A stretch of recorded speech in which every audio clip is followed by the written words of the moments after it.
graduado em Engenharia Agronômica pela Universidade Federal do Paraná. Mestre em Genética e Melhoramento de Plantas pela Escola Superior de Agricultura Luiz de Queiroz, da Universidade de São Paulo. Doutor em Agronomia, Genética e Melhoramento de Plantas, também pela Escola Superior de Agricultura Luiz de Queiroz, da USP. Atualmente é cafeicultor, consultor agronômico, pesquisador voluntário do IAPAR e bolsista do consórcio Pesquisa Café. Convidamos o Dr. Tumoro Cera para o uso da palavra.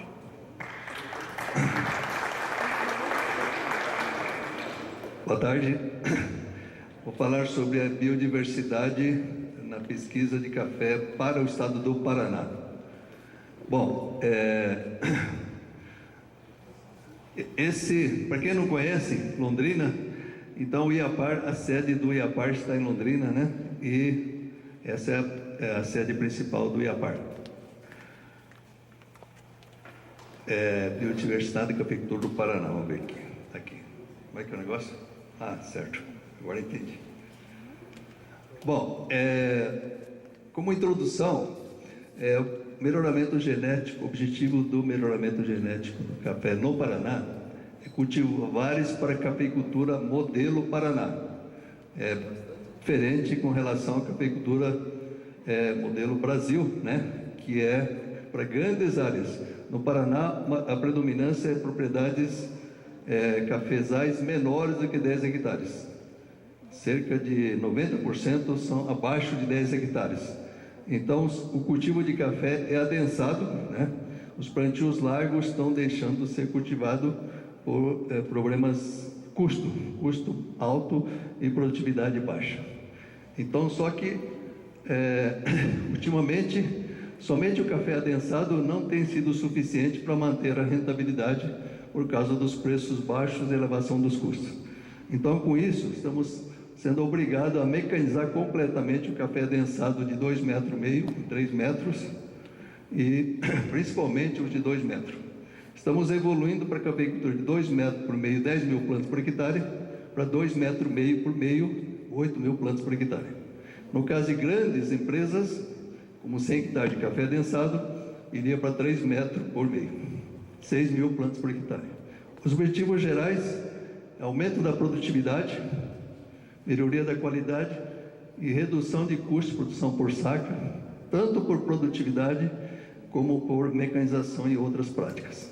E principalmente por variedades resistentes a pragas, doenças, diversidades climáticas e nematóides. E também maior estabilidade de produção.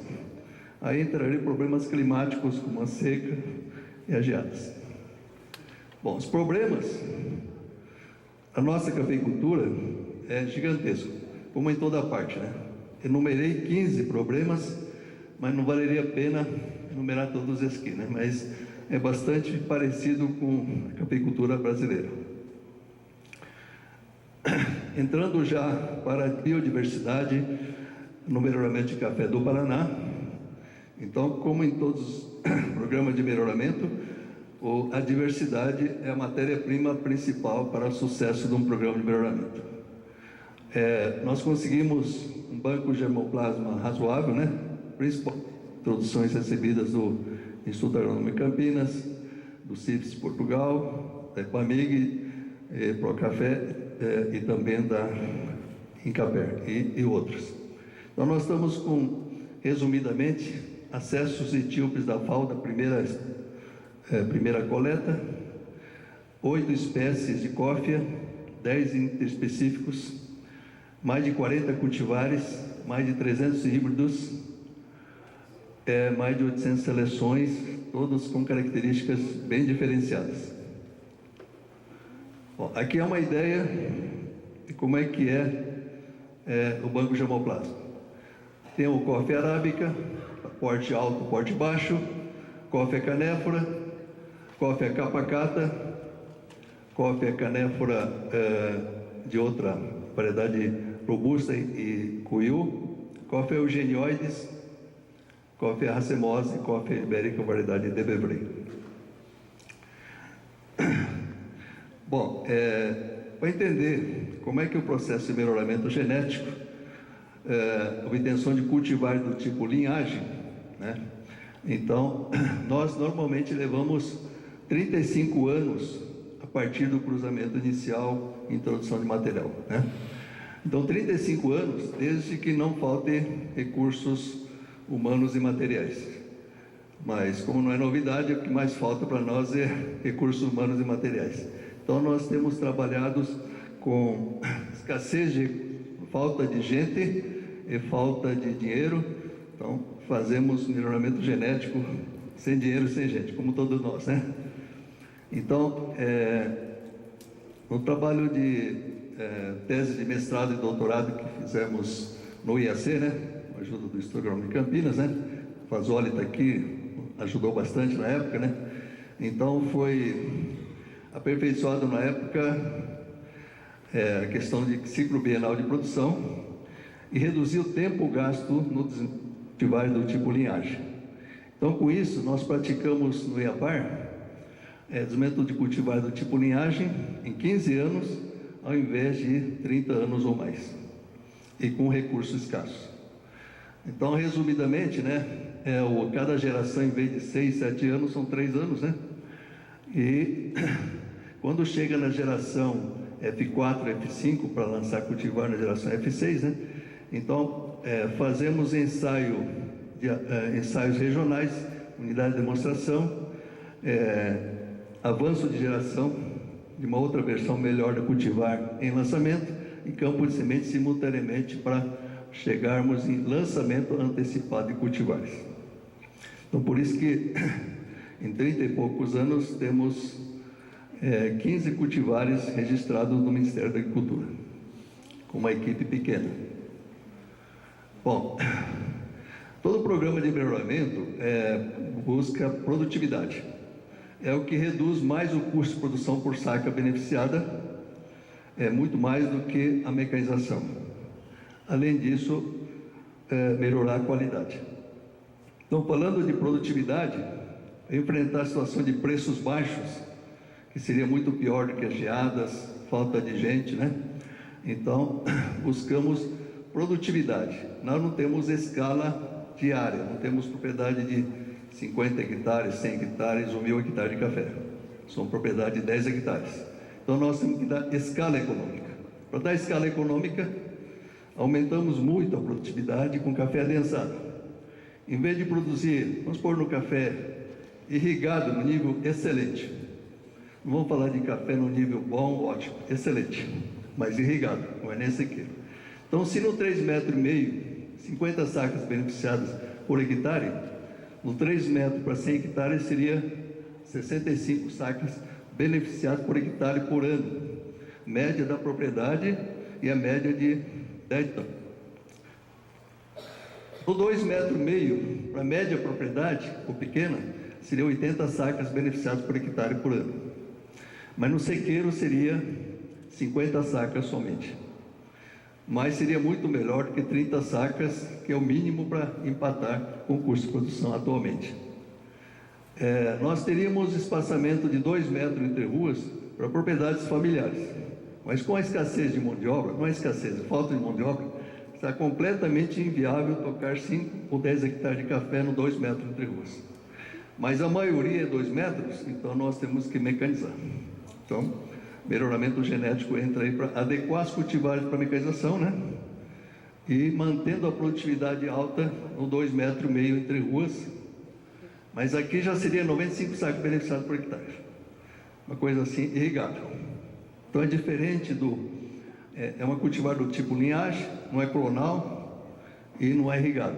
Então, não irrigado seria 60 sacas beneficiados por hectare.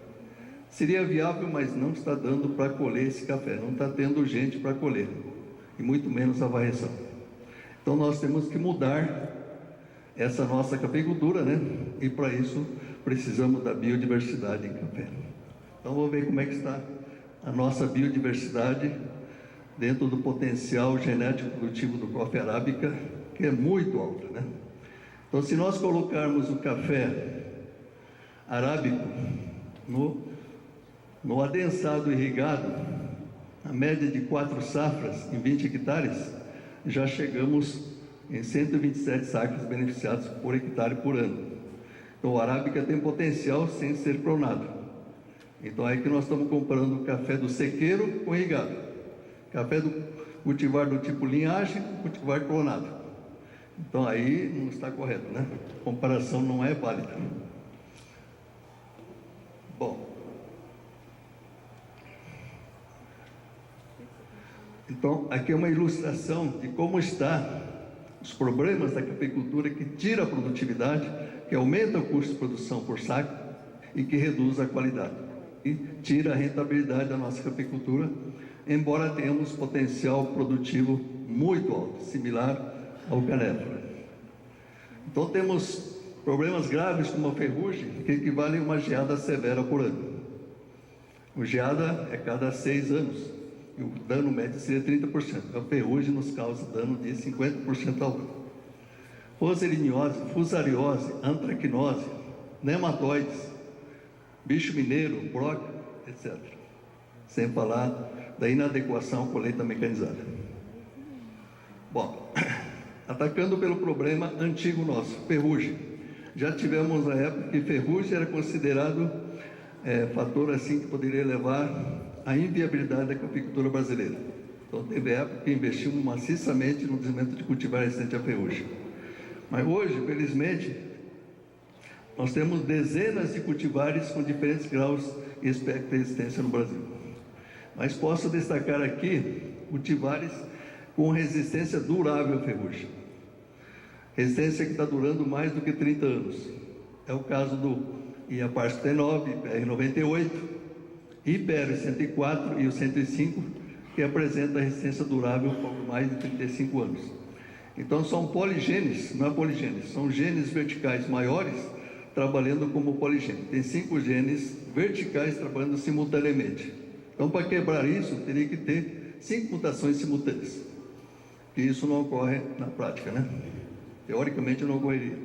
Mas como estão usando cultivares com 2, 3, 4 genes de resistência à ferrugem, está criando uma escadinha que está quebrando uma atrás da outra a resistência que estaria sendo durável até hoje.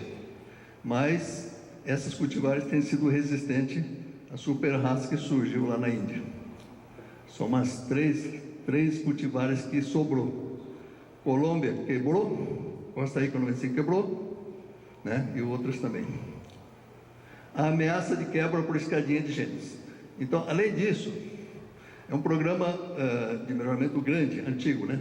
Então, tem uma quantidade muito grande de genótipos, combina não só resistente à ferrugem, mas também nematóides, adaptação a calor e seca, resistência a outras doenças oportunistas.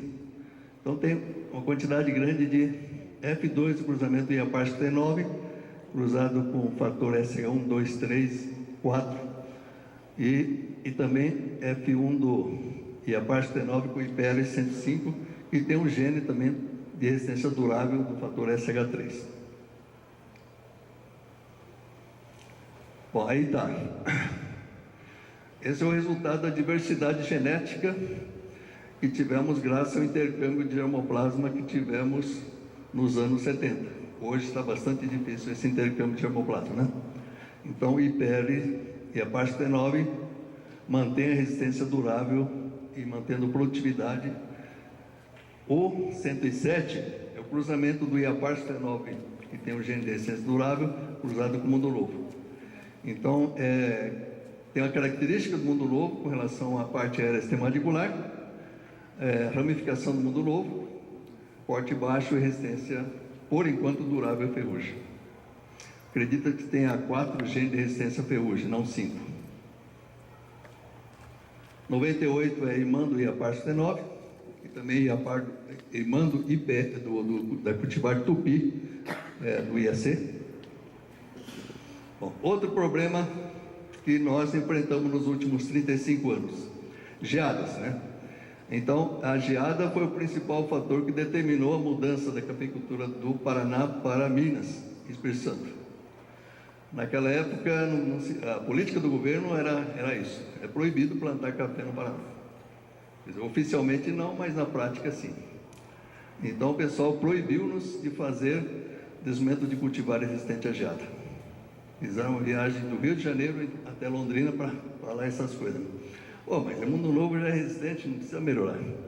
O Mundo Novo é 30% mais resistente, menos danificado em geada e radiação. E o Catuai, ou cultivar de porte baixo, 30% menos danificados com relação à geada de vento.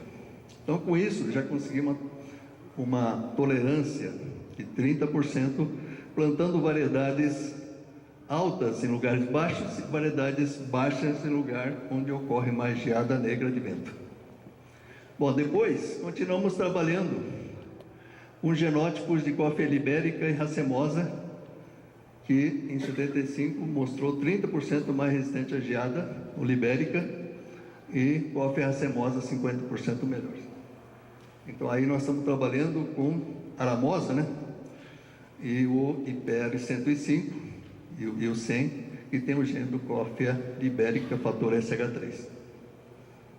Agora, uma coisa mais importante em termos de variabilidade, que aproveitamos no melhoramento genético de uma forma rápida, foi não a resistência à geada, mas o escape da geada, escape do dano da geada. Porque nós temos o ciclo bienal de produção. Se no café adensado, com 7 a 10 mil plantas por hectare, recuperamos a produtividade econômica em 2 anos em vez de 4 anos, então o escape da geada seria mais valioso do que a resistência propriamente. Porque a resistência seria parcial, o escape seria total. Então, se o café amadurece em abril ou maio, as geadas ocorrem mais em junho e julho. Então, como é adensado, tendo 8 mil plantas por hectare, se depois de 2 anos produzisse 3 litros por planta, teria 24 mil litros de café cereja por hectare, 2 anos depois da geada. Então, geada não seria problema, porque a produção escapa do dano da geada. E nosso objetivo não é produzir café, é produzir lucro. Se produz lucro, com produtividade de 40 sacas beneficiadas 2 anos depois da geada, o dano econômico é zero, é similar ao ciclo bienal de produção. Então, assim, resolvemos o problema de geadas no Paraná, combinando o café adensado, diversificação, mais o escape da geada e uma resistência parcial de 30% à geada. Aqui está.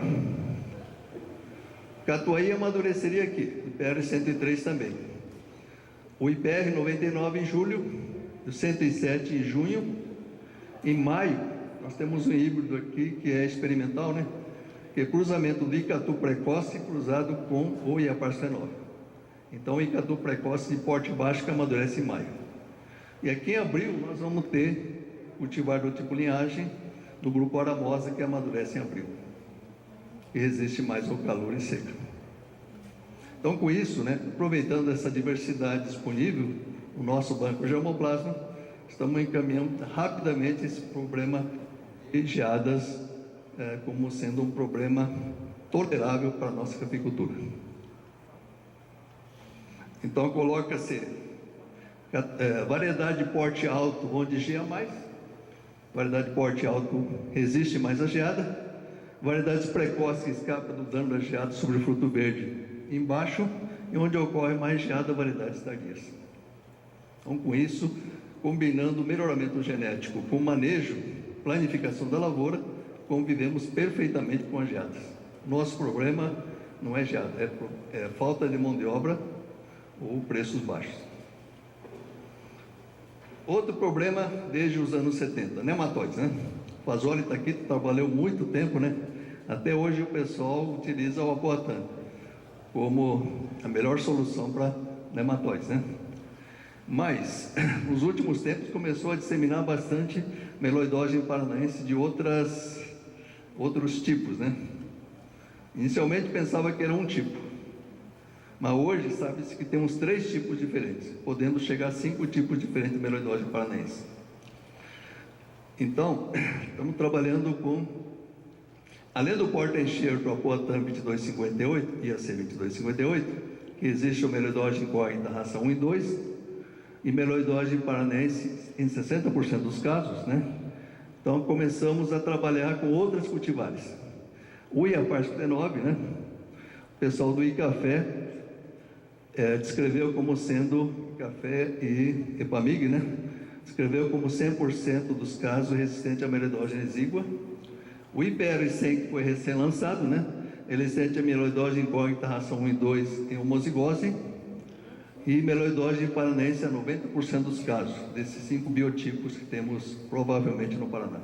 Então, a especialidade de nematologia está estudando esse caso, né? Tanto no Paraná como a nível nacional. Mas os genótipos de café diferenciadores paranaenses indicam isso, 5 tipos diferentes. O 106, ele é totalmente resistente a esse 5º tipo de paranaense. Então, a hibridação paranaense, hibridação IPR-100 e IPR-106, daria resistência a 100% dos tipos de nematóides do Paraná. Aqui está um kit diagnóstico utilizando o café como planta diferenciadora de espécies e raças de nematóides. Então, não há necessidade de laboratório, né?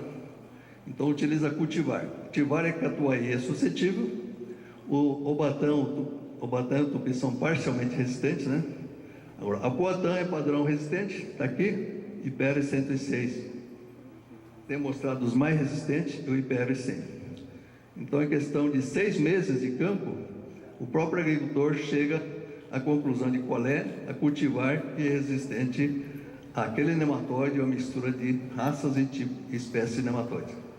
Então, se torna viável, porque hoje eletroforese ou configuração perineal tem sido difícil de executar na prática. Está aqui o IPR-100, é um material do germoplasma Catuai, com fator SH3, né? Então, na verdade, deve ser o catindu, né? Se tem o libérica, é catindu, não é? Chama catindu, né? Não é isso? Então, o catindu, com fenótipo similar a Catuai, né? Vigor maior que Catuai, e bastante mais adaptado ao calor e seca, e resistente a esse espectro. A resistência aqui não é completa, porque aparecem as galhas, mas ele continua produzindo, e a taxa reprodutiva do nematóide é próximo de 1. Então, com isso, na prática, ao longo dos anos, a população de nematóide vai caindo, né? E a longevidade do café é 15, 20 ou mais anos em áreas com alta população de amiloidose incógnita paranaense. Bom, o 106, esse material aqui também é super tardio, é muito bom para região muito quente, temperatura de 23,5, 24 graus, tem se dado muito bem. Nas áreas que normalmente seria indicado para Coffea canephora, como tem o gene do Coffea canephora e Coffea libérica, né, provavelmente deve ter adquirido essa característica do canephora. Então, está mostrando uma boa adaptabilidade em regiões de altas temperaturas, 24,5 e 25 graus, produzindo muito bem. Fruto gigante, peneira média, se o IPR 100, peneira média 16,5, essa chega a 17,5, 18 de peneira média. Bom, terceiro problema grave, quarto problema mais grave para nós seria Pseudomonas. Grande parte das pequenas propriedades não tem como escolher a melhor área para cultivo de café. A face nordeste, norte e noroeste é só grandes propriedades que tem. Então, as pequenas propriedades vai ter que plantar em lugares baixos, sujeito a geada, ou então em face sudeste. Então, acaba estando muito sujeito a Pseudomonas SPP. Então, nós temos o Pseudomonas syringae patovar garcia, que acontece nos meses de primavera, setembro, outubro, depois desaparece com calor. E temos o Pseudomonas, não sei o que, né? Que começa a aparecer em dezembro e janeiro. E não desaparece com calor. Então, mesmo o calor escaldante de janeiro e fevereiro está multiplicando. Só que nesse caso, o IP e a Parspitenol tem mostrado resistência de 90%. Então está ocorrendo uma confusão aí, né? O pessoal está achando que o Pseudomonas mudou, mas através de resistência genética dá para ver que são coisas diferentes. Porque outras variedades atacam em setembro, outubro, mas o Iaparspitenol não. Então, provavelmente o tupi também tem alta probabilidade de ter resistência parcial, moderada resistência a Pseudomonas de verão. Bom, aqui temos o Pseudomonas shishori. Pseudomonas shishori. Outro problema que o pessoal andou comprando muda de patrocínio, né? Nossa, o pessoal da agricultura familiar pegou uma jamanta e foi buscar muda em patrocínio. Está cheio de Pseudomonas shishori lá, né? É igual lá de Franca, né? Então, o sintoma dele é esse aqui, ó. Em vez de um halo de meio centímetro, 1 centímetro, é um halo de 2 milímetros, e pegando, inclusive, ramos inferiores, folhas velhas. Então, no caso da seringa, pega mais as folhas novas do ponteiro. E esse Pseudomonas, ele ataca o talo principal. Opa! Não é só ramo lateral ou broto novo. Se inclinar o ramo assim, dessa forma, provocar microferimento, ele mata um talo assim de grossura de um dedão. Mas o IPR 102, que já está registrado no Ministério da Agricultura, né? Proximamente vai ser lançado para esses problemas. Bom, felizmente está resistindo a esses três tipos de Pseudomonas. Qualidade. Então, nós estamos trabalhando com teores diferentes de cafeína, sabores especiais e nutracêuticos, né? Então, o cultivar Iapar 103,99, ele tem maior grau de KBO, que é um composto favorável para a qualidade e saúde, principalmente no café filtrado, não para café expresso, mas café filtrado. PR 99 e 103 com sabor diferenciado, e temos genótipos seleções para teores menores de cafeína. Então, principalmente Etiópia, materiais que têm o gênero eugenioides e materiais que têm o gênero Coffea racemosa. Escalonamento da colheita. Então, nosso objetivo é produzir mais café de qualidade, não alguns cafés de qualidade, mais café de qualidade. Chove na época da colheita no Paraná e faz frio. Então, nós temos que escalonar a colheita de maneira que escape da chuva na colheita e que o café seja colhido na época de menos chuva e calor, como agosto. Então, a colheita, cara, a mão de obra é quase 60% do custo de produção de massacre. Então, a colheita é o item mais caro. Então, para a colheita, além da mão de obra, nós teríamos que ter despolpador, secador, colheitadeira, máquina de fazer variação no café adensado. Então, tudo isso acaba custando mais do que R$1 milhão. Então, se você tem colheita distribuída em abril, maio, junho, julho e agosto, então o custo dessas máquinas e infraestrutura pode ser reduzido para 1/3, 1/5. 1/3, 1/5 de R$1 milhão. É bastante economia. E além disso, não tem como segurar a chuva na colheita. Então, se planta café que colhe em diferentes épocas, diferentes meses, então o risco de chuva na colheita é 1/3, 1/5. Então, é melhoramento genético, diversidade genética que leva a isso. Antracnose. Outro problema que o pessoal, né, faz de conta que não enxerga, não escuta, né? Mas análises laboratoriais indicam isso, né? Vários fitopatologistas. Existe uma divisão aí, né? Mas no campo observa isso. Eu, como agricultor, não me interessa se é vírus ou fungo ou bactéria. O importante é controlar um dano severo de 30%, 50%, como esse aqui, que ocorre no meio da chuva. Olha, o café fica banguelado. O lucro foi embora aqui. 30%, 50% do café caiu na chuva, não é na seca. Então, esse é o fenótipo de café resistente à antracnose. É 50% mais resistente, mas aí a situação ruim acaba virando regular ou bom. Então, já resolve o problema de produção de café. O 103, que também resiste a outras adversidades, então está apresentando moderada resistência à antracnose e foma. Foma também, existe a foma também, 50%. E mais adaptado à seca, calor e solos pobres. Então é uma diversidade que foi encontrado no programa de melhoramento. Como tinha um banco germoplasma bom, né? Então encontramos isso sem querer. A foma é isso aqui. A foma derruba 5 primeiros pares de folha rapidamente. 3, 4 dias está derrubando Esse é o sintoma típico, é no ponteiro, não é na saia, nem no interior da planta como a antracnose, ataca mais a folha e não o fruto. Então existe uma confusão danada por aqui. Mas, como eu tenho material resistente, então é fácil de separar isso usando cultivares. No caso aqui, o IPR 99, ele teria resistência à antracnose, mas não tem resistência à foma. Então, se não dá no 99, se no 99 dá foma e no 103 é resistente, então diferencia por aí. É que normalmente os dois ocorrem simultaneamente, talvez os três simultaneamente: foma, pseudomonas e coletótrio, as mesmas condições climáticas. Bom, outra coisa que veio da diversidade genética do nosso material foi a leprose, a seca que tivemos, e quando o pessoal usou um produto acaricida, inseticida que não controla o ácaro, aí explodiu a população de leprose. Então aqui no caso, o IPR 99 mostrou uma alta resistência à leprose.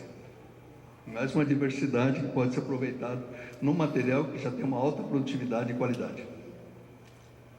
Bicho mineiro.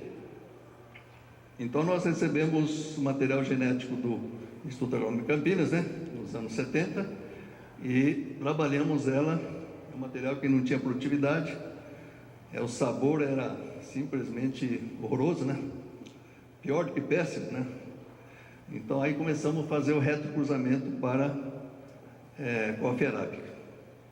Então fizemos, em cima do Oramosa, fizemos mais 4 retrocruzamentos. Então já está com 93% de genes de coffea arábica, de produtividade e qualidade. Essa aqui é a foto do terceiro retrocruzamento, 87% dos genes de coffea arábica para os principais cultivares. E a parte 9, Tupi, Catuaí, 108, 104, Pacamara, etc. Então a variabilidade para encontrar cultivares resistentes ao bicho mineiro, e também, por ser aromosa, resiste mais a seca e calor, com diferentes épocas de maturação para enfrentar o problema de escassez de mão de obra e custo alto da mecanização. Bom, finalmente, cercosporiose. Então, o pessoal está procurando variabilidade para resistência à cercosporiose.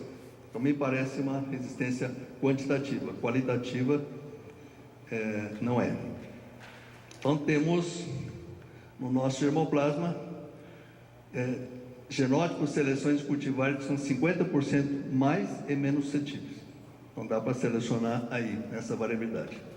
Mas, de qualquer forma, a deficiência nutricional, especialmente nitrogênio, cobre e silício, predispõe a maior ataque de cercosporiose.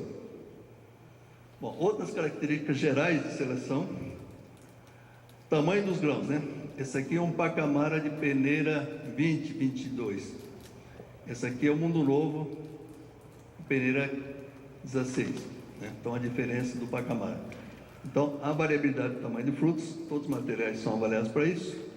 Época de maturação, ramificação, normal, porte baixo, porte anal, erecta, vigor vegetativo, então vigor nutricional, produtividade, número de frutos por nó, tamanho do fruto, resistência a doenças do fruto e o porte alto e porte baixo.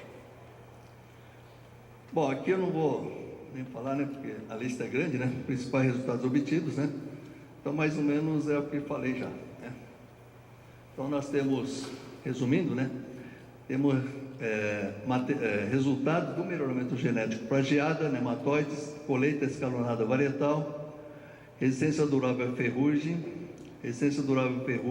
antracnose, leprose, calor e seca, no caso IPR 103, resistência ao nematóide IPR 100, resistência a pseudomonas a lançar, porta-enxerto resistente a nematóides homozigotos a 3 espécies de meloidógene, material experimental, resistência parcial moderada para coletótero SPP, resistência completa a bacteriose pseudomonas, híbridos com heterose padrão maior do que 25%. Heterose padrão seria heterose sobre a melhor cultivar comercial. Resistência ao minador, resistência à broca, vai ser um trabalho ainda iniciando, né? Mas não deixa de ser resultado.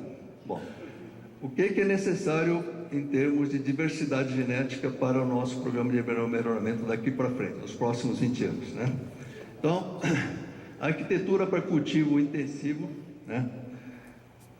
Colheita com custo mais baixo, menor exigência nutricional, maturação mais uniforme dos frutos, resistência à xilela fastidiosa, né? Esse problema tem sido cada vez mais generalizado no Brasil e no mundo todo. O pessoal não está abordando essa questão da xilela fastidiosa. Ela leva embora a longevidade numa seca ou falta de comida, que é cada vez mais frequente, né? Redução do ciclo bienal de produção, má esterilidade genética, qualidade nutricional e sabor diferenciado em termos de qualidade, né? Adaptação extremo térmico e hídrico, nós temos que melhorar mais ainda essa variabilidade. Adaptação ao cultivo arborizado e sombreado, né?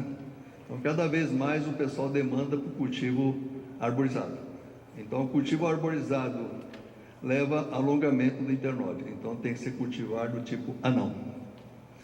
Criação da diversidade por indução de mutação, né? Característica que nós não temos no gênero coffee, nós temos que buscar a indução de mutação, provavelmente por radiação gama. Criação da diversidade por transformação genética. Não tem jeito, tem característica que não tem no gênero coffee, vai ter que fazer transformação genética. Ok. Então, era isso, né? Estourou um pouquinho o tempo, mas acho que está na tolerância. Tá bom, muito obrigado.